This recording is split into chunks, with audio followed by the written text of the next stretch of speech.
మీ business ఏదైనా మీ ఊర్లో promotion చేయాలంటే అది సుమన్ టీవీతోనే సాధ్యం. ఇప్పుడే సంప్రదించండి. హలో హాయ్ నమస్తే, వెల్కమ్ టు సుమన్ టీవీ. మనం తంబలపల్లి నియోజకవర్గంలో ఉన్నటువంటి తంబలపల్లి హెడ్ క్వార్టర్స్లో అయితే ఉన్నాం. ఇక్కడ నామినేషన్ దాఖలు చేయడానికి వచ్చేసినటువంటి అంటే కాంగ్రెస్ పార్టీ అదేవిధంగా కమ్యూనిస్ట్ పార్టీ ఈ రెండు పార్టీల ఉమ్మడి అభ్యర్థి అయినటువంటి ఎంఎన్ చంద్రశేఖర్ రెడ్డి గారు ఇక్కడ నామినేషన్ దాఖలు చేయడానికి అయితే వారి కుటుంబ సభ్యులతో కలిసి ఇక్కడ రావడం జరిగింది. అంటే ఎటువంటి హంగు హార్బాటం లేకుండా ఆయన ఇక్కడికి వచ్చి నామినేషన్ అయితే దాఖలు చేస్తున్నటువంటి పరిస్థితి అయితే ఇక్కడ మనకు కనపడతా ఉంది. మరిన్ని విషయాలు ఇక్కడ ఉన్నటువంటి వారి కార్యకర్తలను కానీ అదేవిధంగా క్యాండిడేట్ని కానీ అడిగి మనం తెలుసుకునేటువంటి ప్రయత్నం చేద్దాం. నేను ఎంఎన్ చంద్రశేఖర్ రెడ్డి, తంబాలపల్లి తాలూకా, అన్నమయ్య జిల్లాలో ఈరోజు తంబాలపల్లి తాలూకా ఆఫీస్ నందు రిటర్నింగ్ ఆఫీసర్కి కాంగ్రెస్ పార్టీ తరఫున నామినేషన్ దాఖలు చేయడం జరిగింది. మా వైఎస్ షర్మిలారెడ్డి గారు నాకు బీఫామ్ అందజేశారు. అందిన తర్వాతనే ఇక్కడికి వచ్చి నేను కాంగ్రెస్ పార్టీకి నామినేషన్ వేయడం జరిగింది.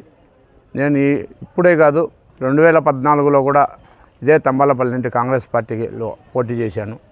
అలాగే 2019లో కూడా కాంగ్రెస్ పార్టీ తరఫున పోటీ చేశాను. నేను గత 25 సంవత్సరాలకు ముందు నుంచి నేను కాంగ్రెస్ పార్టీలోనే ఉన్నాను. ఈరోజు అదేగా గుర్తించి నా సీనియారిటీని, నా నిజాయితీని గుర్తించి ఈరోజు మా అధిష్టానం 2024లో కూడా నాకు కాంగ్రెస్ టికెట్ ఇవ్వడం జరిగింది. ఈరోజు కూడా పక్క పార్టీ, మా పార్టీలో ఉన్న సీఎంలే జాతీయ పార్టీలను పక్క బీజేపీలోకి పోయి ఎంపీలుగా పోటీ చేస్తున్నారు. ఈ పార్టీలో సీఎంగా ఉన్న మన కిరణ్ కుమార్ రెడ్డి గారు. మేము దేనికి భయపడడం లేదు. కాంగ్రెస్ పార్టీ సిద్ధాంతాలను మేము నమ్మినాం. ఆ పార్టీని నమ్ముకొని మేము ఉంటాం. ఆఖరి వరకు మేము పోరాడతాం. కాంగ్రెస్ పార్టీని మళ్ళీ రూలింగ్కి తెచ్చి దేశంలో కానీ రాష్ట్రంలో కానీ పేద ప్రజలకు కుల మతాలకు అతీతంగా హిందూ, ముస్లిం, క్రిస్టియన్, మైనార్టీ అనే తారతమ్యం లేకుండా మేము సేవ చేయాలనుకున్నాం. ముఖ్యంగా పేద ప్రజలకు సేవ చేయాలి. ఈరోజు నిరుద్యోగ యువత చాలా కొట్టుమిట్టాడుతూ ఉద్యోగాలు లేక. నిరుద్యోగ బిడ్డలు బెంగళూరులో 5,000, 10,000కు ఉద్యోగాలు చేస్తూ బీటెక్లు, ఎంటెక్లు జరిగి ఉద్యోగాలు లేక, మన ప్రాంతంలో ఉద్యోగాలు దొరక్క ఇబ్బంది పడుతున్నారు. ఖచ్చితంగా కాంగ్రెస్ పార్టీ వస్తేనే మంచి ఉద్యోగ అవకాశాలు వస్తాయి, ఇండస్ట్రీస్ వస్తాయి, సాఫ్ట్వేర్ కంపెనీలు వస్తాయి. ఇవన్నీ కావాలి. ఇవి వస్తేనే చదువుకునే బిడ్డలకు ఉద్యోగాలు వస్తాయి. రైతులు ముఖ్యంగా చాలా కష్టాల్లో ఉన్నారు. ఇప్పుడు వర్షాలు లేవు. వర్షాలు ఉన్నా రైతుకు గిట్టుబాటు ధర లేదు.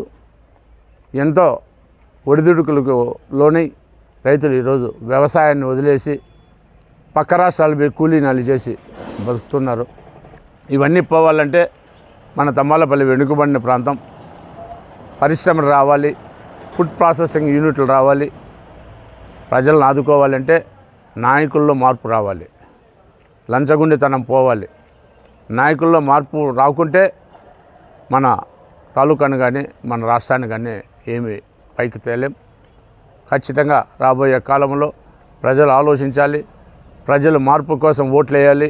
మంచి ప్రభుత్వాలు ఎన్నుకోవాలి. ఏ రోజు మంచి ప్రభుత్వాలు ఎన్నుకుంటారో ఆ రోజే మనకు నిజమైన పాలకులు వస్తారు. నిజమైన పాలకులు వస్తేనే మనకు మంచి జరుగుతుంది. ఈరోజు రైతు 2 లక్షల రుణమాఫీ కేంద్ర ప్రభుత్వం చెప్పింది. కేంద్ర ప్రభుత్వంలో మా కాంగ్రెస్ పార్టీ వస్తే జాతీయవాదంగా రైతులకు 2 లక్షల రూపాయల రుణమాఫీ, అలాగే మహిళలకు 500కే ఉచిత సిలిండరు, మహిళలకు ఉచితంగా బస్సు ప్రయాణం, ఇంకా ఎన్నో కార్యక్రమాలు. 1,00,000 రూపాయలు ప్రతి ఒక్క కుటుంబానికి, ప్రతి ఒక్క మహిళకు 1,00,000 రూపాయలు సంవత్సరానికి, అంటే 8,333 రూపాయలు నెలకు అందే విధంగా మా అధిష్టానం నిర్ణయం తీసుకుంది. ఆంధ్రప్రదేశ్లో కాంగ్రెస్ వస్తేనే ఇవన్నీ కాదు. కేంద్రంలో కాంగ్రెస్ ప్రభుత్వం వస్తే, మా రాహుల్ గాంధీ ప్రధానమంత్రి అయితే ఇవన్నీ దేశవ్యాప్తంగా ఇంప్లిమెంట్ చేస్తారు.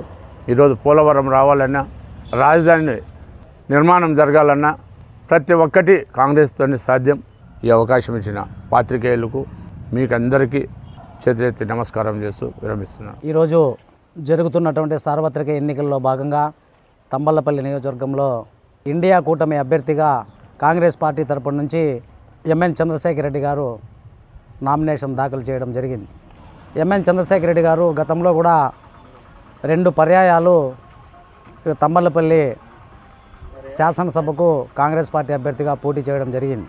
అయితే ఇవాళ దేశంలో కానీ రాష్ట్రంలో కానీ ఉన్నటువంటి పరిస్థితులు చాలా దారుణంగా ఉన్నాయి. కేంద్రంలో ఉన్నటువంటి బీజేపీ ప్రభుత్వం ఎన్నికల్లో ఇచ్చినటువంటి హామీలన్నీ కూడా తుంగలో తొక్కి ఇవాళ వాళ్ళ సొంత అజెండాతో ఆర్ఎస్ఎస్ సిద్ధాంతాన్ని అమలు చేయాలని చెప్పేసి ఈ భారతదేశంలో ఉన్నటువంటి రాజ్యాంగాన్ని ప్రజాస్వామ్యాన్ని కూనీ చేయాలనే ఏకైక సిద్ధాంతంతో ఇవాళ బీజేపీ ప్రభుత్వం వ్యవహరిస్తూ ఉన్నది.